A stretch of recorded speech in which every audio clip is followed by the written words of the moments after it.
world who really don't understand. Freedom has many difficulties, but we have never had to put a wall up to keep our people in.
Welcome, everybody, to the Leo Zagami Show with Leo and Christy, Saturday, February 15th, the year of the Lord, 2025. Here we are with another show, another podcast, our MAGA Counter Cognitive Warfare.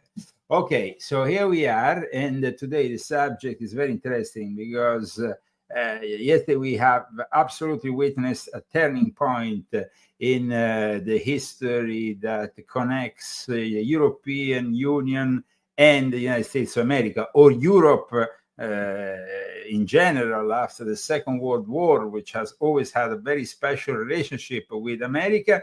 But now, of course, Europe is not respecting those values of free speech, of freedom of expression that characterize democracies.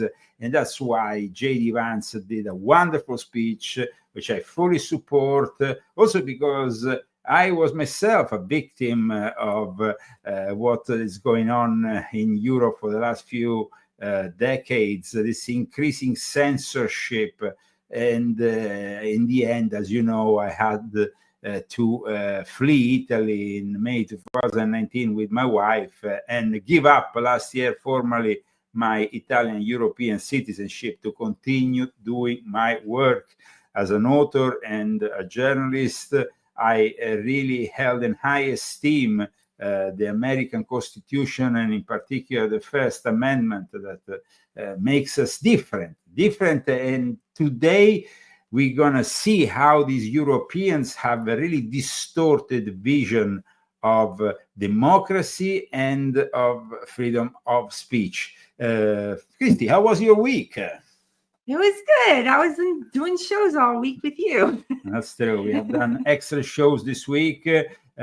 From next week, we are back to 2 shows a week because we have an extra sponsor for our middle of the week show, let's say, and then we have a Saturday show. And of course, it's the moment of thanking our sponsors. First of all, Christy, who are our sponsors today? Malgorzata Minta and Daniel Estes. And of course, Dr. Faro. Dr. Pharaoh. Yes, Dr. Pharaoh, guys, with his great supplements who have really saved my life. As you know, I have been unfortunately in bed for a week with bronchopneumonia. The week before last. Yes, but I came back stronger than before thanks to these supplements. They are called Buona Vita.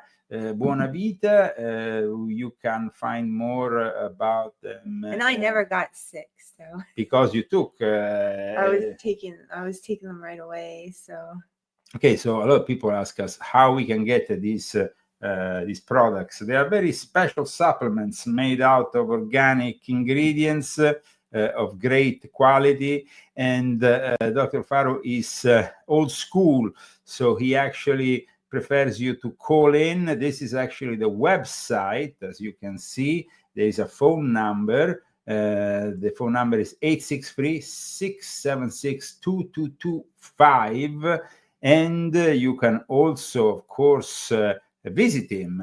Excellence in Medicine, Dr. Anthony E. Pharaoh. He's our sponsor, our main sponsor for our Saturday show. And Casey, you have a favorite, which is this one. Yes, the strawberry the one. Strawberry one. Let's talk about these products, in particular the strawberry one, which you seem to like very much. It has some fantastic ingredients. So let me show to our public what are these ingredients. And of course, thank you so much for tuning in. We see that there is more and more people that are tuning in for our live show. There's probably going to be thousands watching this show in the coming hours, also on band.video and on the other platforms, BitChute and other platforms which we upload the show later on. At the moment, we are broadcasting live on Facebook, broadcasting live on YouTube, on X, and Rumble. So here we are. Let me show our viewers this fantastic product, which, as you can see, is fueled with good stuff. Powerful antioxidant benefits, improves immune function, balanced superfood blend, no added sugar, enzymes, probiotics, and fiber for digestions, over 10 certified organic foods, no stimulants or caffeine. It's used for to detoxification, yes, of our body, and also to alkalize our body and balance our pH, which is very important, especially if, like me, you suffer of kidney stones. So please keep in mind that Dr. Pharaoh doesn't have an online shop. He just wants you to call him. And he has also a fantastic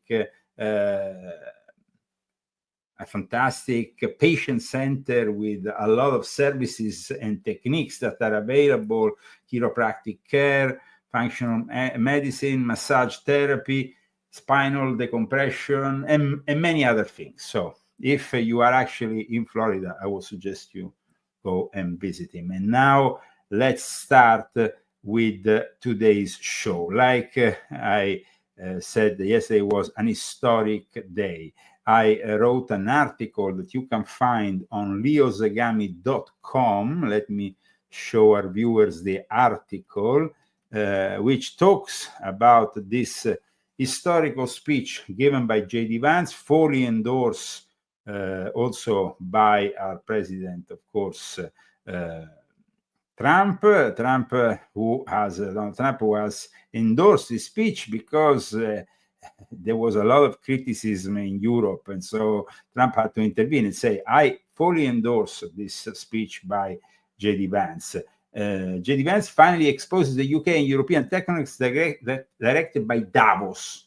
He actually mentions Davos at one point over the censorship and lack of democracy.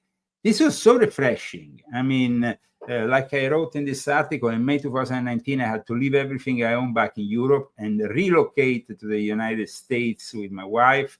I did it to avoid being arrested for simply exposing the truth about the Jesuit Sabbatean control New World Order in my books and in my articles and social media posts, which made the corrupt Italian judiciary and police bankrupt me. locked me up on more than an occasion, and finally forced me to leave Italy for good or risk being arrested, having my passport taken from me. So today, that's yesterday, I'm still the subject of judiciary stalking from the Italian authorities.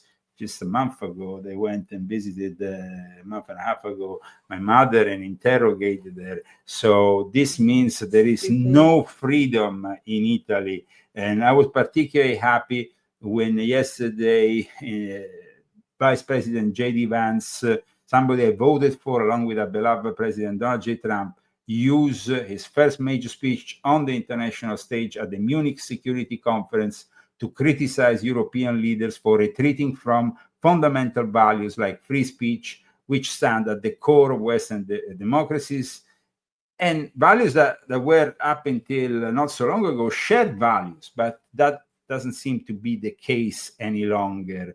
So I want to show you a brief, but I think a key passage of J.D. Vance's speech, and then today the reactions from Zelensky, who is so desperate, guys, that he's really,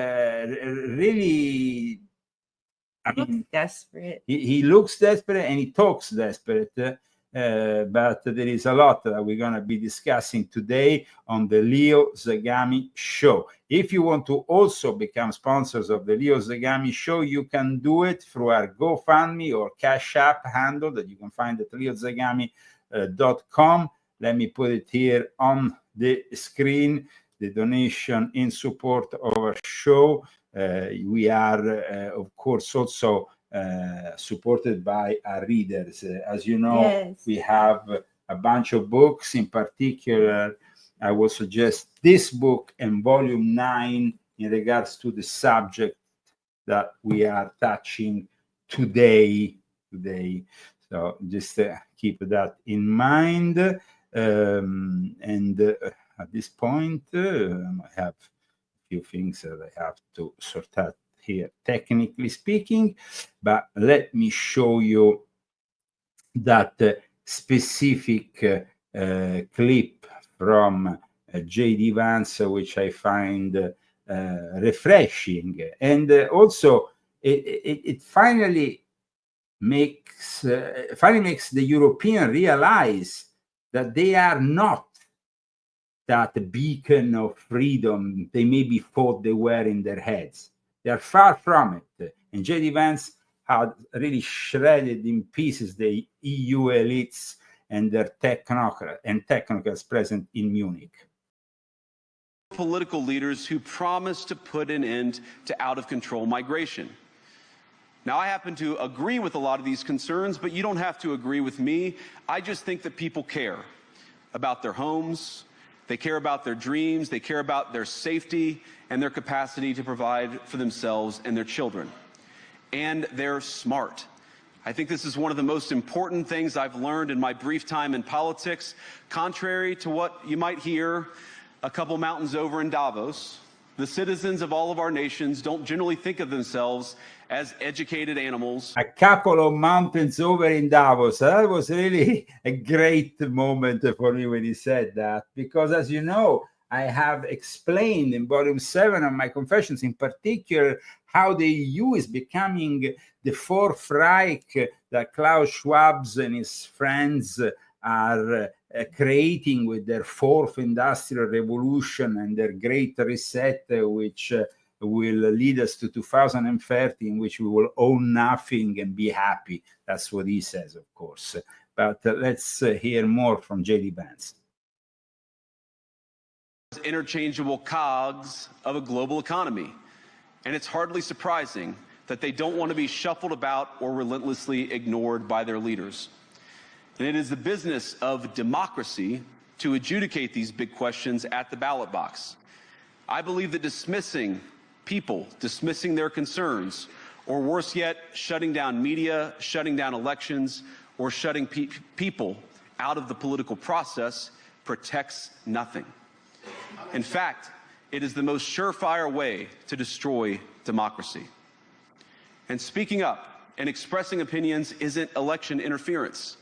even when people express views outside your own country, and even when those people are very influential. And trust me, I say this with all humor, if American democracy can survive 10 years of Greta Thunberg scolding, you guys can survive a few months of Elon Musk. But what no democracy, American, German, or European, will survive is telling millions of voters that their thoughts and concerns, their aspirations, their pleas for relief are invalid or unworthy of even being considered. Democracy rests on the sacred principle that the voice of the people matters. There's no room for firewalls. There's no room for firewalls. There's no room for creating their own form of democracy, which means accepting only their ideology of choice, their leftist, in this case, ideology of choice. But there was also another passage from J.D. Vance's speech, which was particularly significant, and I think that this was the moment in which the Europeans really lost it, and the Germans in particular, because as you know, guys, there is already been a lot of criticism towards Elon Musk for, they say, interfering with the elections by giving a lot of space on his platform to the leader of Alternative for Deutschland. We are close, very close to the German elections, and of course, they are fearing the rise of this new right, which in a way it's turning away from all their supposed values, which are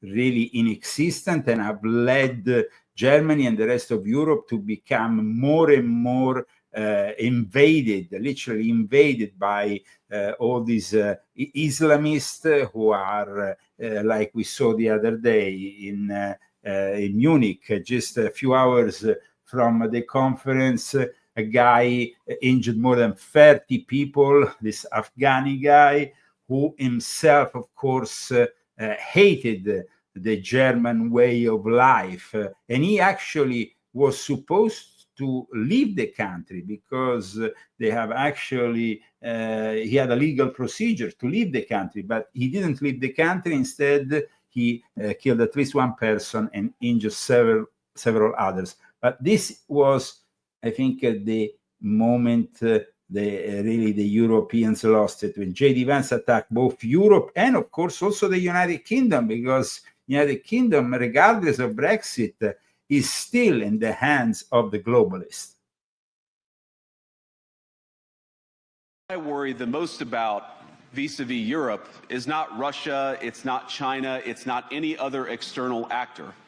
And what I worry about is the threat from within, the retreat of Europe from some of its most fundamental values, values shared with the United States of America. Now, I was struck that a former European commissioner went on television recently and sounded delighted that the Romanian government had just annulled an entire election. He warned that if things don't go to plan, the very same thing could happen in Germany too. Now, these cavalier statements are shocking to American ears. For years, we've been told that everything we fund and support is in the name of our shared democratic values. Everything from our Ukraine policy to digital censorship is billed as a defense of democracy. But when we see European courts canceling elections and senior officials threatening to cancel others, we ought to ask whether we're holding ourselves to an appropriately high standard. And I say ourselves because I fundamentally believe that we are on the same team. Well, we used to be at least on the same team. I strongly advise you to read my article on leozagami.com that talks about this historical speech by J.D. Vance. And now let's go into the reaction from these globalist puppets. We start, of course, with the German Chancellor himself, because the German Chancellor himself used to be a Stasi agent. He is a guy who, of course, has leftist values. and supports the Ukraine war. But this is being detrimental for his own country, who was relying probably way too much on the fossil fuels from Russia, as once Trump said, even if he was scourged and derided when he said that. Now the Germans are not laughing anymore, and they are a country in profound crisis. But these were the questions to Olaf Scholz in Munich.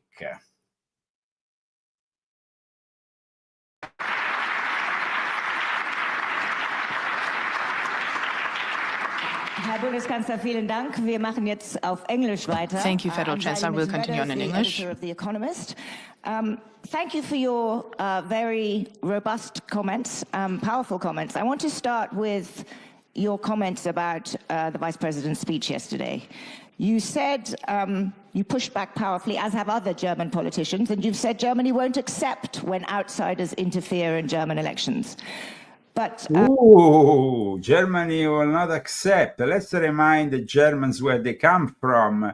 They were actually from 1945 onwards under the direct control of the Allied forces, because they had to avoid the regathering of a Nazi mentality. Now they are no longer Nazis, but they're not that much better, because you're going to see now what their chancellor says. Their version of free speech, of democracy, is completely twisted and perverse, because they don't want to include in any way, shape, or form people like Alternative for Deutschland or anybody who thinks in another way. This is not democracy. This is a one-way, it's a one-word ideology. Our way or no way. Yeah, that's it. That's it. Trump yesterday called the speech brilliant and said he agreed with it. What are the consequences for US-German relations when the American president and vice president have such a categorically different view of European democracy than you do? I think it's important that we understand that Germany is a very strong democracy. And as a strong democracy... You're not a strong democracy. That's a complete lie. We are absolutely clear that the extreme right should be out of political control and out of political decision-making processes, and that there will be no cooperation with them. And we really reject any idea... We really reject any idea of cooperation between parties, other parties, and these extreme right parties. I think there is a... So what kind of democracy? You reject any form of collaboration, you reject hearing the other side. And in fact, J.D. Vance yesterday said you have not invited the other representatives who are actually representing a good chunk of the German people to this event. Why didn't you invite also the other voices? This is really why Europe is in decline, because they are completely brainwashed and they believe that their way is the only way.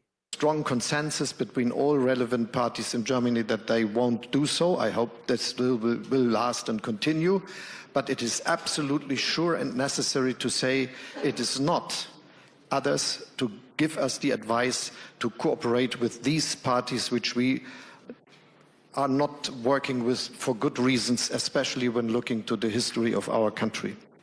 Do you think there was anything in the Vice President's speech worth reflecting on? You mean all this very relevant as discussions about Ukraine and security in Europe?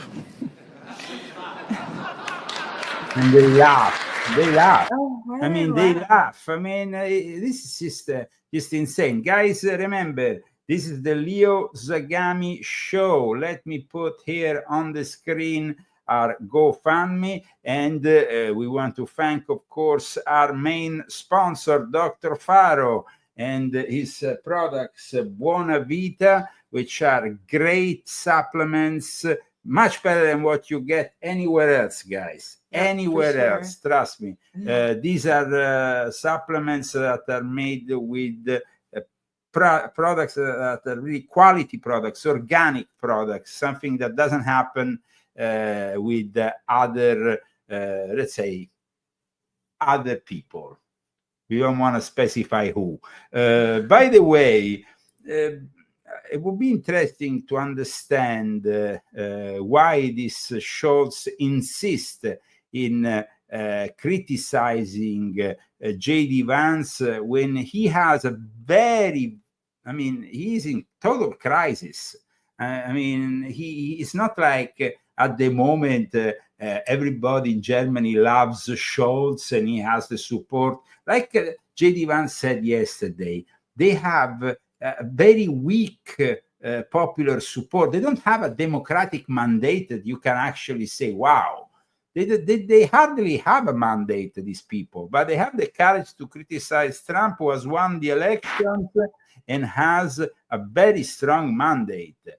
This guy is really bad news for Germany, and I hope that the elections will bring in something new. Though, the German system is probably rigged, and I doubt they will have a complete, change. Necessary that we change the view we have to these questions since many years. It will be absolutely impossible to finance 2% and even more without changing the debt regulation we have in Germany. It is impossible. They have rules. They have rules for that, for this, for that. You are not attacking others in ways that are against this. Let's see his view of free speech. Let's see. Let's see his view of free speech, because this is really something that is pretty scary. I think you've answered my question, but I mean it somewhat seriously. Was there anything in that speech which was a broadside against many aspects of Europe that you think is criticism worth reflecting on? I think, aside of the questions we are discussing here, we should be very clear that free speech in Europe means that you are not attacking others in ways that are against legislation and laws we have in our country. And that's the case. There is no difference between the digital world and the analog world, to say it like this. And we have to be very clear that hate and all this, which is so bad for our societies, should be not the reality of public debate. So you are basically limiting free speech. You are saying that you're limiting. That's not free speech. The Germans are always Germans. Now, I hope that Alternative for Deutschland can change Germany, but this is really, when I see this kind of thing, it reminds me of what happened to me in Italy. The fact that as soon as I started to enter the political arena, they attacked me left, right, and center. They even arrested me, tortured me, did all kinds of things. But they, always keep the moral high ground because they are better. Yeah. Turn to the subjects that I think you hoped the Vice President would address yesterday.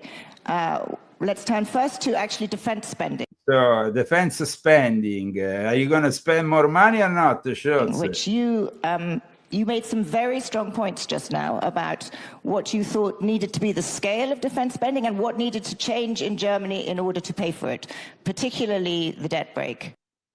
Well, without going into all the details of the internal economic policies of Germany, let's go to more of this opposition to J.D. Vance and his historical speech. The opposition from people who are really, it was like Davos. It was no different from Davos. Ukraine and Germany remind me really of some kind of, look at them together signing deals on their refugees and collaboration.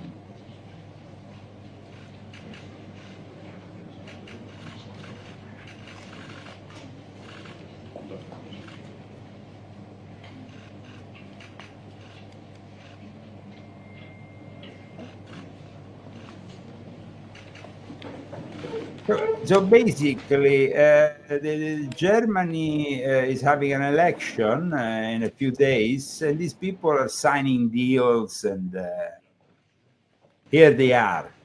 I mean, how short is Zelensky and how short is Scholz? Thank you very much.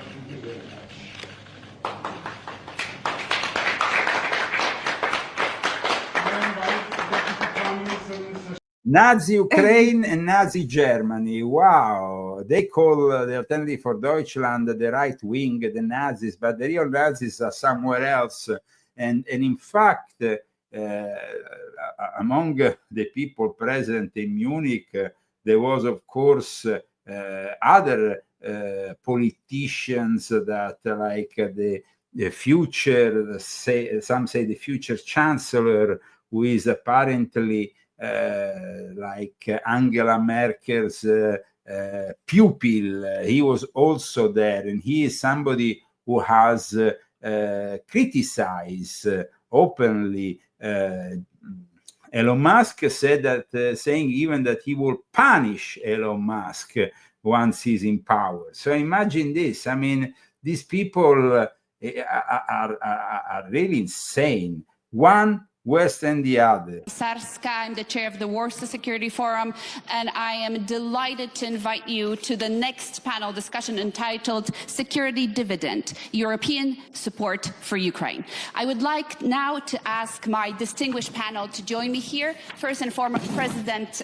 Petr Pavel, the President of the Czech Republic. Now, President Pavel of the Czech Republic is a socialist who has given a new course, an anti-populist course to his country, just so you understand what kind of character this guy is. I have collected an article here just to explain you how happy they were after his election, saying that, of course, with this new president, they are changing their foreign policy. They're changing the way the Czech Republic is. Czech president-elect turns the page on populism. So no more populism, while the rest of the world, and especially America, is embracing Trumpism, which is, of course, a form of populism. The Czech president-elect turned the page on populism, and he is a globalist Davos creature, absolutely. Will this be? You said, and you said there was a majority in this country after the election.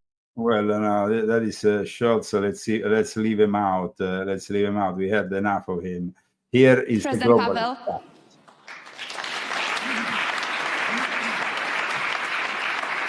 One globalist puppet after the other. They all go on stage and they all, of course, criticize Trump. But like I said before, the guy who probably is going to be the next chancellor, because the CDU is still the main party in Germany, is the worst of these puppets. And I would like you to hear him, because this guy is really evil. A peace in Ukraine, and of course, a defeat of Russia. So first of all, many thanks for your compliment. But there are still 60 million voters between you and me, so... Yeah, so they already said that basically that he was already the prime minister, no? So Friedrich Merz is the member at the moment of the German Bundestag, and Friedrich Merz is the leader of the Christian Democratic Union and the pupil of Angela Merkel, which was herself a former Stasi agent, turned then Christian Democrat, nuclear physicist, who, of course, dominated Germany for over 20 years. And she was the most hideous politician. But her pupil is not much better. Itself guarantee a good result, or the result we would like to see, but it provides a foundation for us to be part also of the long-term solution in this. I think that is important. This is another globalist. I mean, let's move further to that guy, which German guy. A peace in Europe, a peace in Ukraine, and of course, a defeat of Russia. So first of all, many thanks for your compliment. But there are still 60 million voters between you and me. So, if you allow, I would like to set up the bigger framework we are working in, actually, and there is an elephant in the room here, and the elephant is the transatlantic relationship. And I think I should give some brief comments on what we have heard yesterday and today on our relationship. My first comment goes to the outcome of the elections. We respect the presidential elections and the congressional elections in the US, and we expect the US to do the same here. My second comment goes to our shared values and shared powers. We stick to the rules which are given by our democratic institutions. This includes our own legal approach to deal with, for example, published information and opinions. Free speech remains free speech and remains part of our open democratic society. But then there is always a but. But fake news, hate speech, and offenses. Yeah, sure. And who decides what are offenses and fake news? Remain subject to legal restraints and control by independent courts. Yeah, sure. Independent courts, there's no such thing as independent courts in Europe. There are a bunch of leftist courts that have nothing of independent, guys. I should say that in front of the events which took place in DC yesterday, we would never kick out a news agency out of the press room of our Now, for those who don't know, the Associated Press has been kicked out of the Oval Office and the White House because they are, of course, anti-Trumpian. They didn't want to accept the change of the name Gulf of America from Gulf of Mexico. And in the end, the White House is free to decide who they want to let in their press room or not. So this guy from Germany, instead, he thinks he is the guy who is guaranteeing us all the freedom.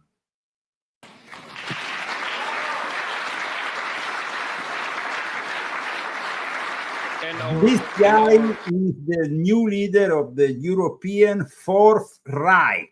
Remember this. And our legal framework in the European Union is and remains valid for all private persons and private companies doing business in Europe, independently from where they come from and where their headquarters are based.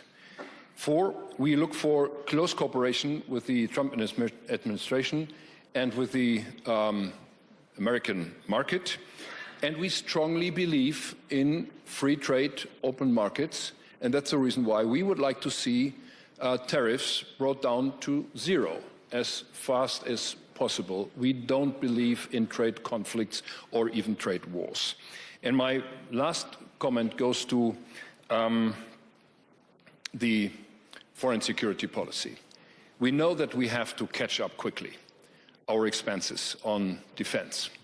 Now let me show you a second this guy, what he has actually done. Musk will face consequences, he says, for interfering in German elections, says frontrunner Merz. This is, and they say the next German government response could be political, legal, or possibly target Musk gigafactory near Berlin, center-right leader says in interview. This guy is more than center-right, a true Nazi. Forget the guys from Alternative for Deutschland. Welcome to the Leo Zagami show, where we are, of course, commenting on the reactions from the various European leaders on what J.D. Vance has stated yesterday in an historical speech, which was followed also by a brief meeting with Zelensky. Zelensky, who, when he talks to the Europeans, as you will see in a moment, he seems to make himself all grand, but when he talks to J.D. Vance or Trump, he seems a little weasel. Check this out. afternoon, everybody. We're, of course, happy to welcome the Ukrainian delegation led by President Zelensky. We had a number of fruitful conversations, a number of things for us to follow up and work on. And fundamentally, the goal is, as President Trump outlined it, we want the war to come to a close. We want the killing to stop, but we want to achieve a durable, lasting peace, not the kind of peace that's going to have Eastern Europe in conflict just a couple years down the road. So we had a number of good conversations about how we might accomplish that together, and certainly we'll have many more in the days, weeks, and months to come. President Zelensky. Thank you so much. Thank you very much. Very briefly, I think Vice President said everything absolutely correct. We are very thankful for American support. President Trump, we have good conversation today. Our first meeting, not last, I'm sure, and really what we need to speak more, to work more, and to prepare the plan how to stop Putin and finish the war. We want peace very much, but we need real security guarantees, and we will continue our meetings and our work, and we will be very happy to see General Kellogg also. The general who was there next to Mark Rubio. We're going to hear from him in a second at the Munich Security Conference. Thank you, Vice President, for meeting. Thank you, colleagues. Thank you so much. Great. Thank you all. Take care, guys. How does this move forward if Ukraine is not ready to come to the table with Putin? If Ukraine is not ready to speak with Putin at the table, how do you move forward? Will you still negotiate? Well, look, I think the way that this conversation moves us forward is, first of all, you have great members of the Ukrainian delegation. You have our incredible Secretary of State, Marco Rubio, here. We have General Kellogg. It's important for us to get together and start to have the conversations that are going to be necessary to bring this thing to a close. Okay, General Kellogg. And he actually is a great guy.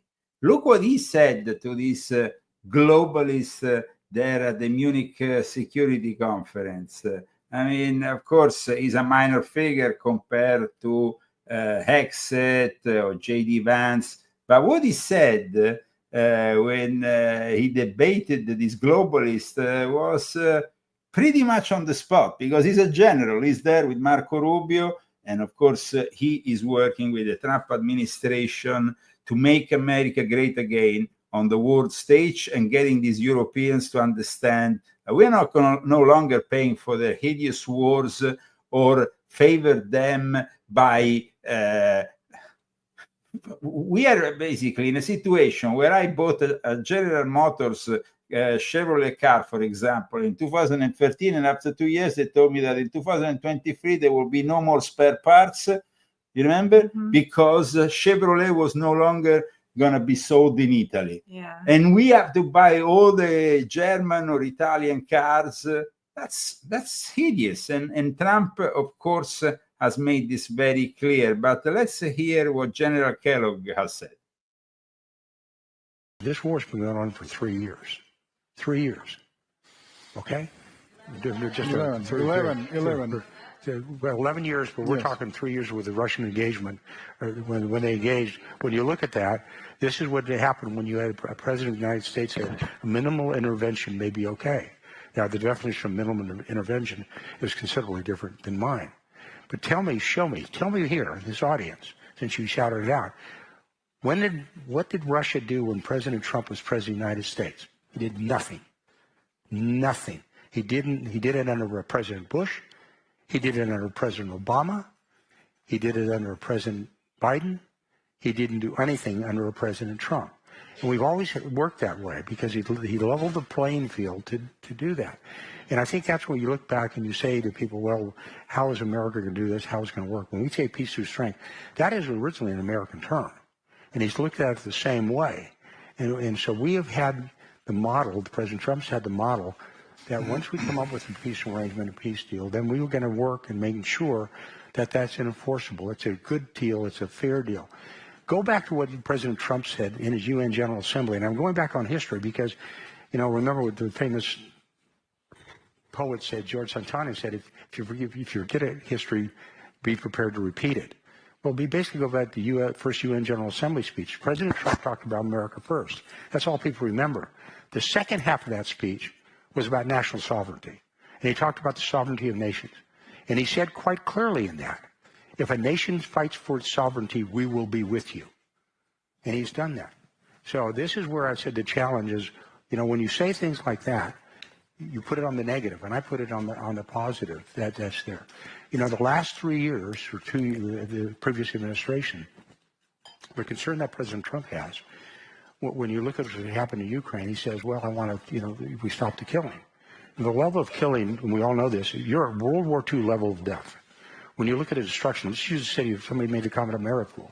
When you came out of there, that's a city the size of Denver, Colorado. It's the size of Atlanta, Georgia. It's destroyed. When you look at the amount of death and destruction within Ukraine, so which is massive, the level of destruction in Ukraine it's 3 times the amount of death for the Ukrainians alone that Americans suffered in the Korean War and the Vietnam War combined over 11 years. So my take on this is, if you think you can kill your way out of this war, you can't. Okay, it's not just killing alone. It's quite. You're going to have to have a comprehensive plan, a plan that has worked for the Allies, working together, but it's going to be a comprehensive plan. I know I went over my time, and I got you on that one. Of course, General Kellogg really did incredible and spot-on intervention in this, let's say, I want to call it reunion of globalist puppets and technocrats. But of course, today the special guest who had to criticize J.D. Vance and give his own speech like he's some kind of superhero was Zelensky. He was really more desperate than usual. Check him out. This brief from his speech, and then we will check out also his interview with Amanpour, the globalist journalist. Thank you very much.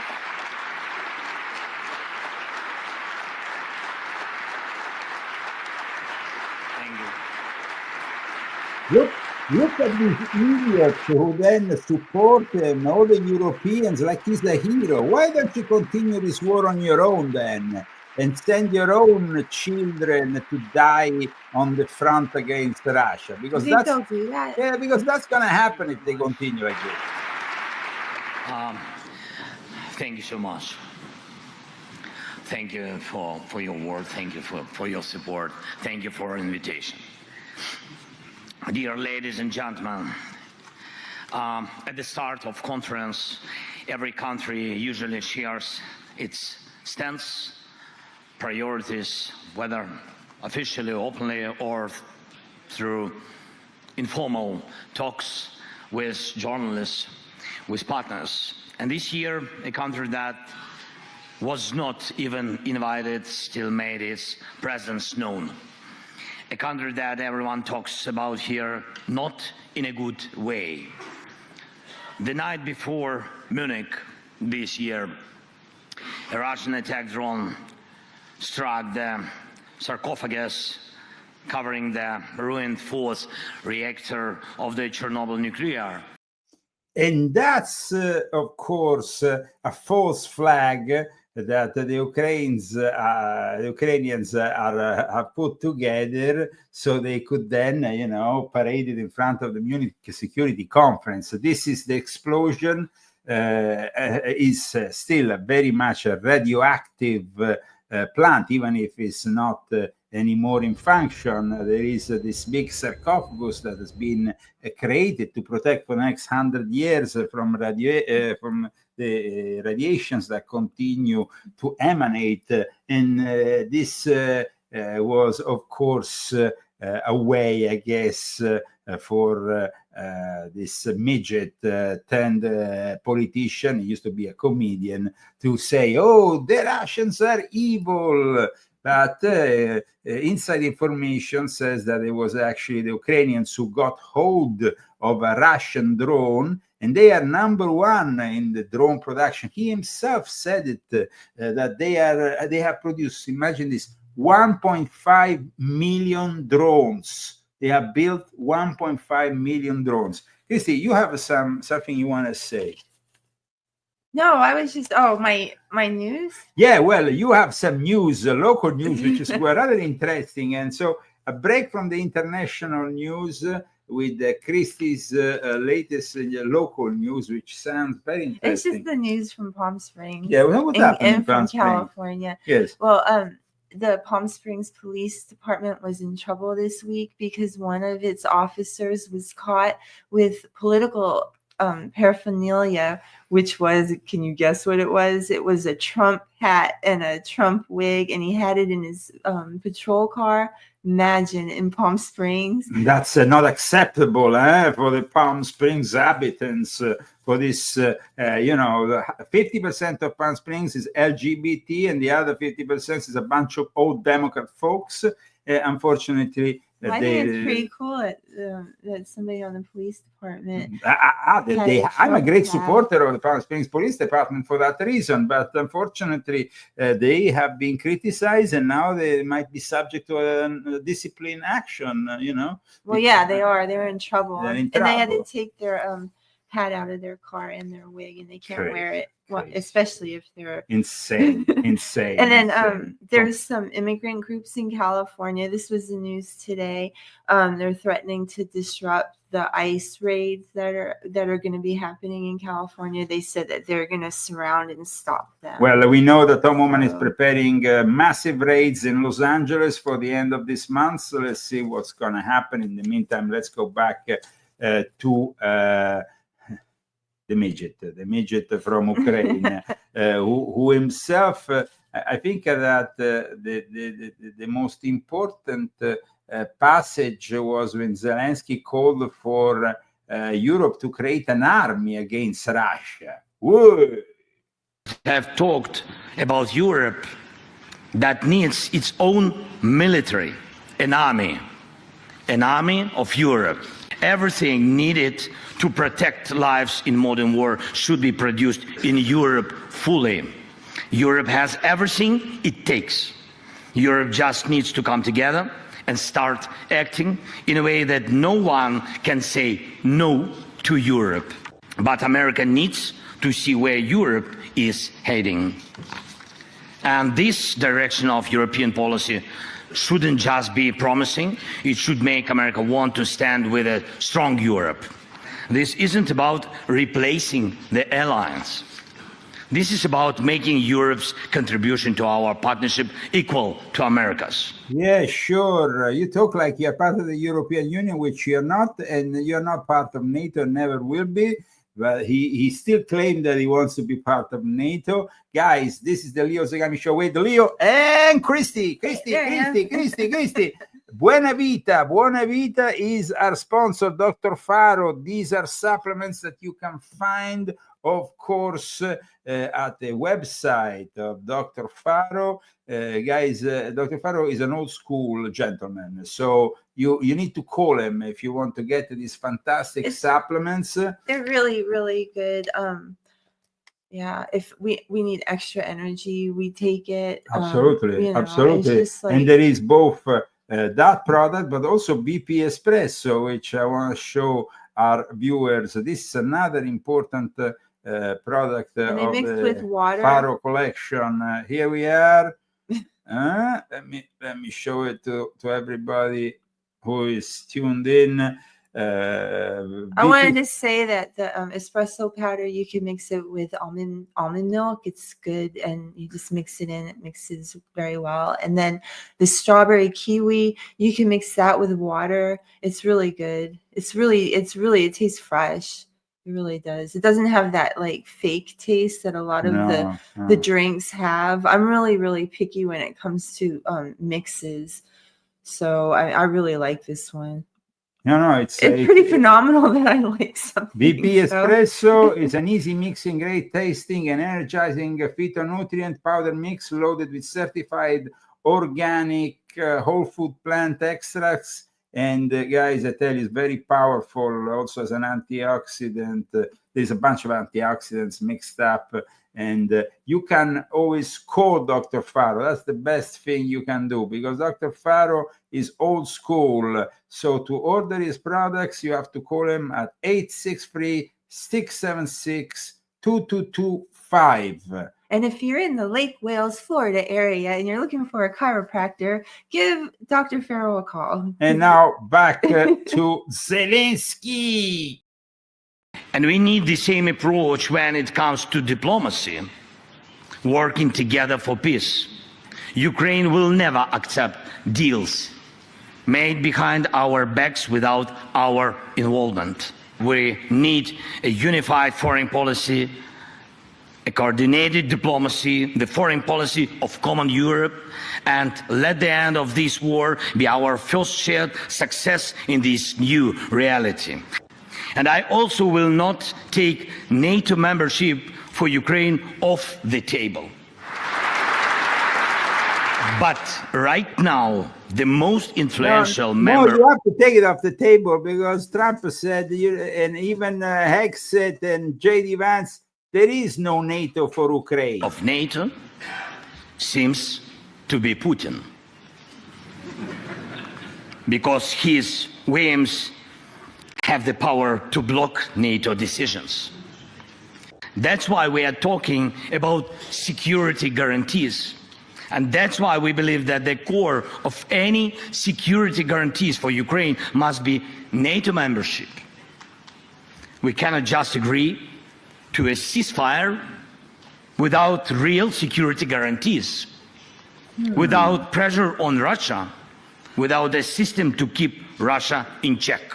I hope he ends up like Gaddafi or Saddam Hussein. Flowers for St. Valentine. I got chocolate. Chocolate, yeah? What kind of chocolates are those? Special ones. Special ones with THC. Ah, that's nice. That's nice. Very nice. Flowers are my favorite flowers. Yeah, these are my favorite flowers. Japan, so I love these flowers. Okay, let's go back to the Munich Security Conference, where there was also the German foreign minister who had something to say. Why do I want to bring in the German foreign minister? Because she's a very controversial figure, very young. She was accused of sleeping with an escort in Nigeria in 2022. Oh, nice. So this woman, who some say was herself an escort when she was young. So, I mean, she has a kind of a career, no? And apparently she had something to say about this whole thing. I have it somewhere. I don't know if I can find it. Oh, come on. You got to find it now. Yes, I have to find it, but I don't know where. Will I find it? Okay, I find it. Don't worry, guys. Everybody is curious now. Yeah. Well, I mean, yes, it's an existential moment, she said. Let's hear. And everyone, it's great to see so many people joining me here today, and I am delighted to introduce the next discussion, where we're going to be assessing really Europe's place in the world. In order to do that, I'm delighted to welcome on stage the German Minister for Foreign Affairs, Annalena Baerbock. Please.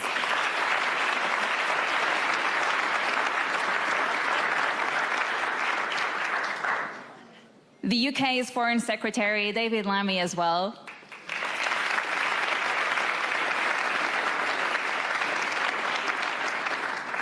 Radosław Sikorski, the Minister for Foreign Affairs from Poland. And last but not least, Jean-Noël Barrot, the Minister for Europe and Foreign Affairs from France.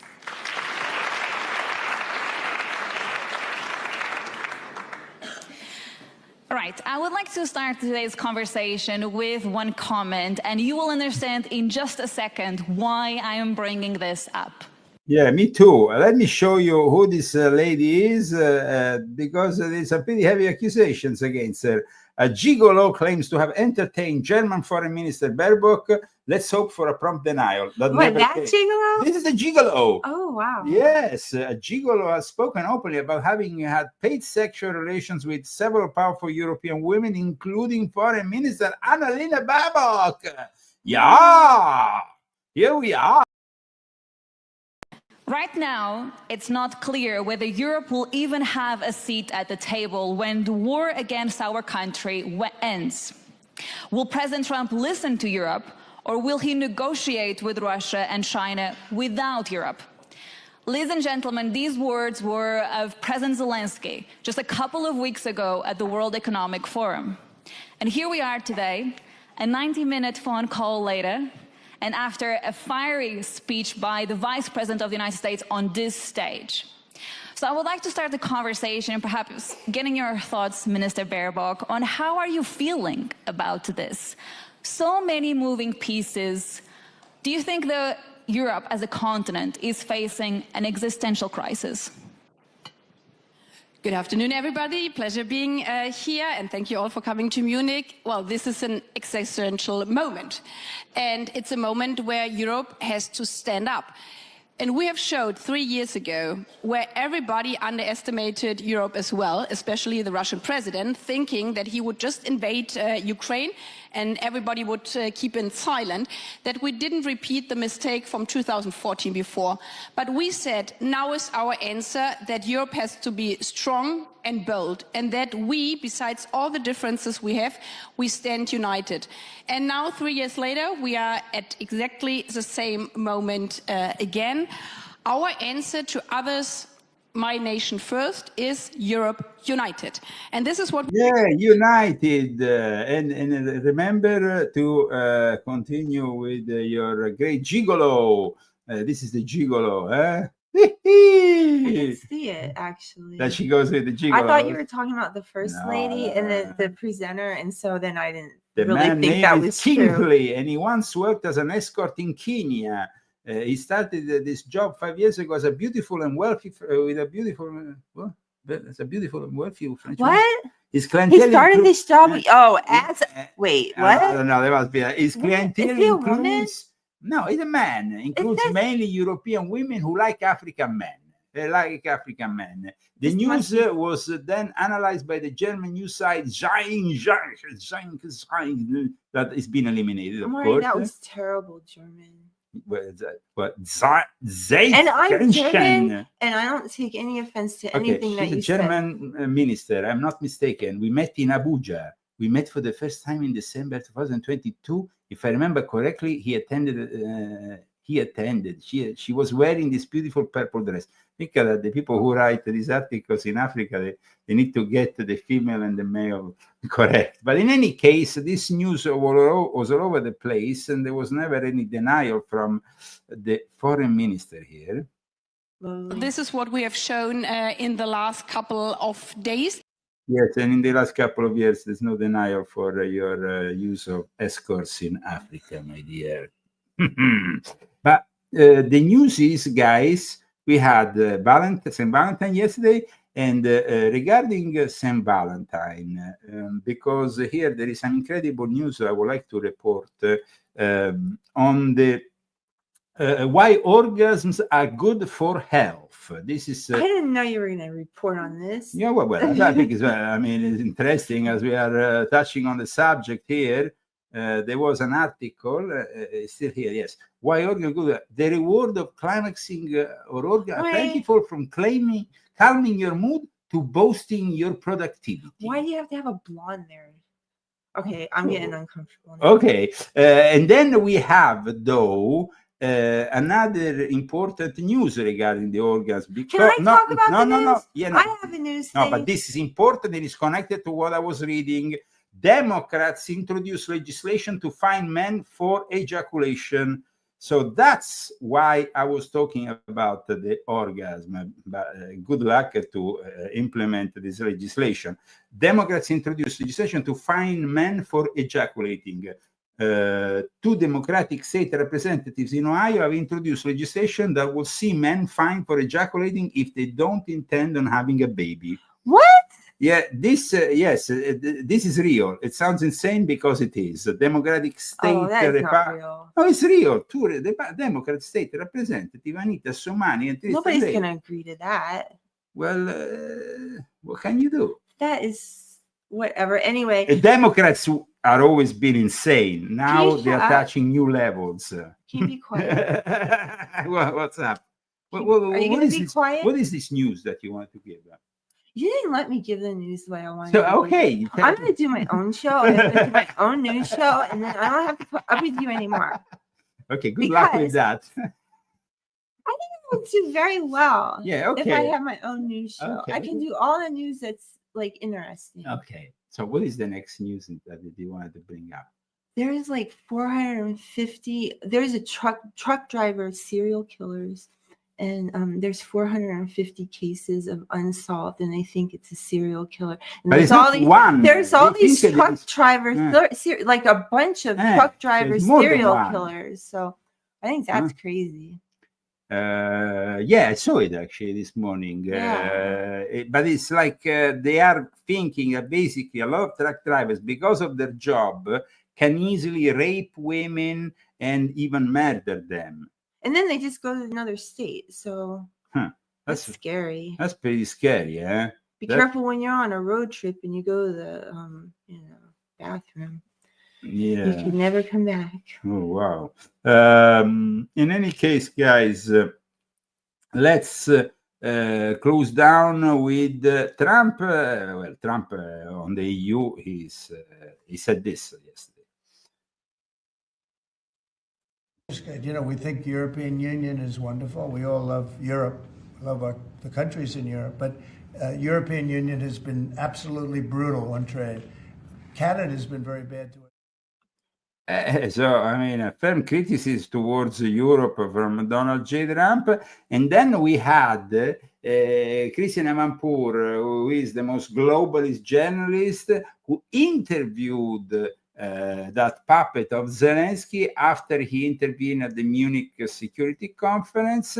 And, of course, her questions and the answers that Zelensky gave were pretty pathetic, but this is a guy who, I repeat, is getting more and more desperate by the minute.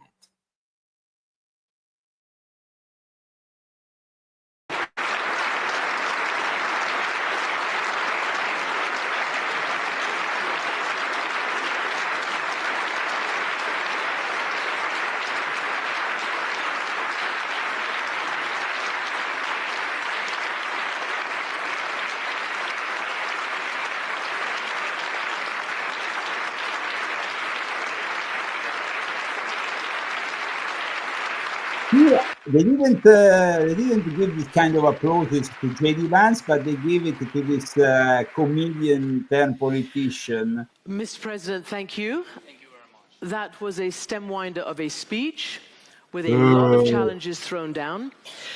I want to ask you to expand more on the American piece of this. You, after your phone call with President Trump, said that you did not hear enough detail to make this a peace plan. Can you just elaborate what you meant by that?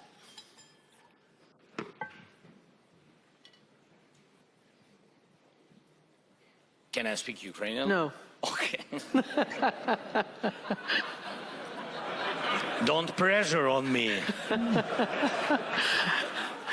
Okay, so yeah, we had really a long conversation with the President of the United States. Not first one and not last, I'm sure. And I mean, really between us, I'm not sure that by phone we can manage all the plan, all security guarantees with all the details, because, you know, devil in details. Yes, and we know where is this devil, in what country now. Yes, that's why we have to stop him, to stop Putin, and it's very important for me. That's why the atmosphere of our discussion is good, but really it's always good. Yes, but we need urgent, very concrete steps, and I think we have to work on it. Our team. I mean, he seems to be like more and more desperate. In fact, after a few hours, he was even more desperate. And this is the last of Zelensky for today. But this was, this was even like, this was when he went back to the hotel room and he was even more desperate. Check him out. today to European leaders about the need for an armed forces of Europe. What is the danger? It's like the cocaine effect is kind of wearing out, and he's thinking maybe he's going to need a few hours of sleep. To this continent and the world, if they don't listen to your warning and react, and in particular, can you talk to the people of Western Europe who've been lucky enough not to have to worry about war since the end of the Cold War and have really forgotten that all-of-nation resilience that obviously in Ukraine you know so well? I hope that our dialogues with leaders, these speeches, and then meetings like the second part of the speeches, yes, to make dialogue basing on very concrete details about EU army or about contingents or about increasing the brigades, not only in Ukraine. I spoke when I spoke about big army, I said that I'm speaking. It's not about our contingents on our territory. Not only about it. I'm speaking about first of all your brigades. We know the number of brigades. What you have, mostly in Europe. We understand what does it mean. It seems to be more and more desperate. Yeah. But what can we do? This guy is about to either end up in a ditch, in a way probably similar to Gaddafi or maybe Saddam Hussein, or either he's gonna realize that he has to give up and finally also let the Ukrainian people decide who is the next president, because canceling elections means being a dictator, and he's a dictator. When he canceled the elections, he doesn't have that democratic mandate. Like J.D. Vance said, you need to have a democratic mandate from your people. Otherwise, you don't have any credibility. So I think that J.D. Vance really broke yesterday all the equilibriums in Europe, and now there is a lot of tension. In fact, Macron apparently, guys, has called for an urgent meeting with all his European allies to talk about what's happening. This was confirmed from Poland. I saw this today, and there is a lot of people around Europe that are very, very worried. What do you think that, with your expert analysis, what do you think Europe's next move will be? Well, I think think? that at this point, I mean, Macron calls for an emergency summit. Macron has a very powerful army compared to all the other European countries. France has probably one of the most strongest armies. Okay. Then you have, of course, the United Kingdom, which is not any longer part of the European Union, but could definitely join Macron. In that case, there will be France, England, France, and Great Britain, and maybe other countries that will support boots on the ground. What about Italy? But Italy is waiting. We had Giorgia Meloni, who apparently has said she doesn't want to participate to these meetings, and she's kind of waiting a little bit, you know. Is she still dating Elon? I don't know, but she's waiting behind the scenes, and it seems uncertain. Even the political future of Giorgia Meloni, there is a lot of criticism for something that happened recently when there was the arrest of this Libyan general, this crook, who apparently then was released, and he's in charge of all the prisons in Libya. And apparently he's also the guy who can push masses of immigrants on the Italian coast, so that's why probably they let them go. Oh. I don't know. But Giorgia Meloni seems to be really, and I read an article this morning on the Italian newspapers, trying to avoid siding with France or Germany or Great Britain, and trying to see if she How she can do that, I don't know. I don't know, but they are, of course, internally they're criticizing her, saying that she's giving up on a role, on a prominent role on the European stage by doing that. I think she's being rather smart, because at this point, following Zelensky, in this desperate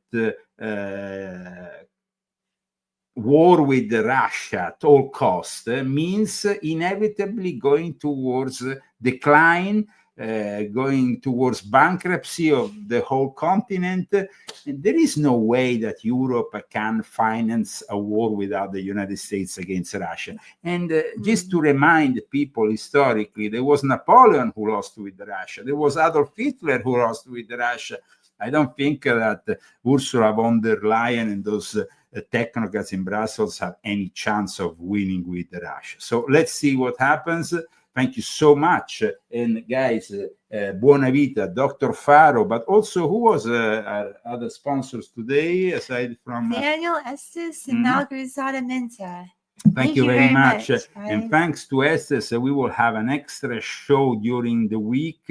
It is going to be a very interesting show dedicated to the story of the Inquisition, past, present, and future of the Inquisition. So get ready. And if you want to know more about the subjects, especially the Fourth Reich, European Union as the Fourth Reich. I remember this citation I have here in volume 7 of my Confessions. It says, Germany is trying to turn the EU into a federal German Fourth Reich. And if you want to know more about the Fourth Reich, volume 7 of my Confessions, and of course also volume 9 to know more about Davos and what they are. You wrote about all of this stuff. All of this stuff and how they created artificially the Illuminati in 150 years, the Ukrainian identity, and so on.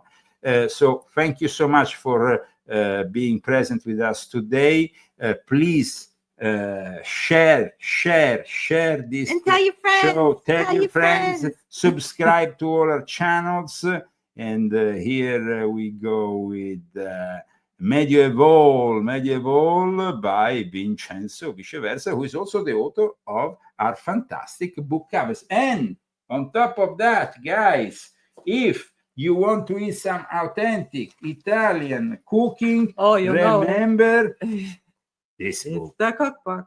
It's the cookbook, the Zagami family cookbook. I can guarantee you that you will transform your kitchen in a 5-star restaurant. So between the great cooking you can do with the Zagami family cookbook that you can find on Amazon and Buona Vita by Dr. Faro, you can definitely live a great, healthy life. And see you soon. And you'll be really smart if you listen to him.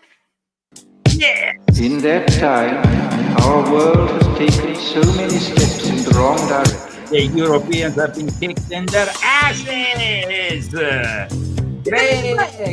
Jake Vance and Donald J. Trump against these European technocrats and their Illuminati strongholds. Yay! In the negative utopia, science, technology, social organization, dehumanization. In the negative utopia, science, technology, social organization.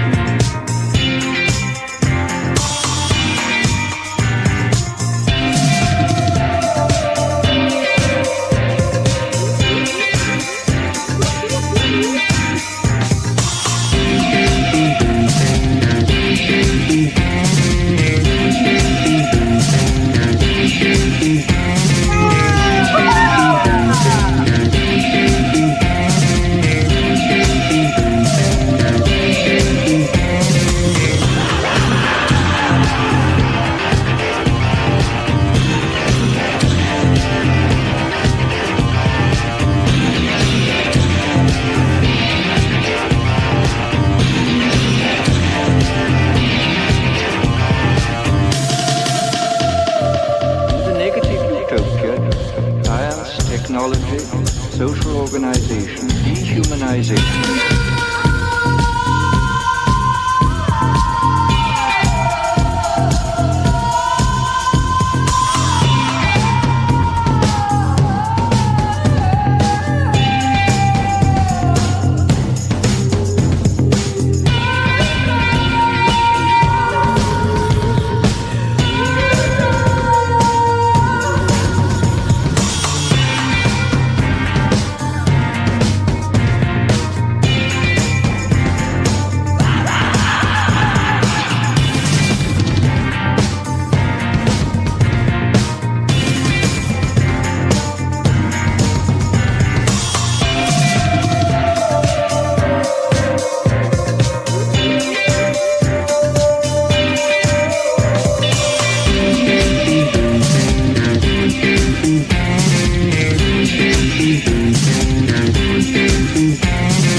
technology, social organization,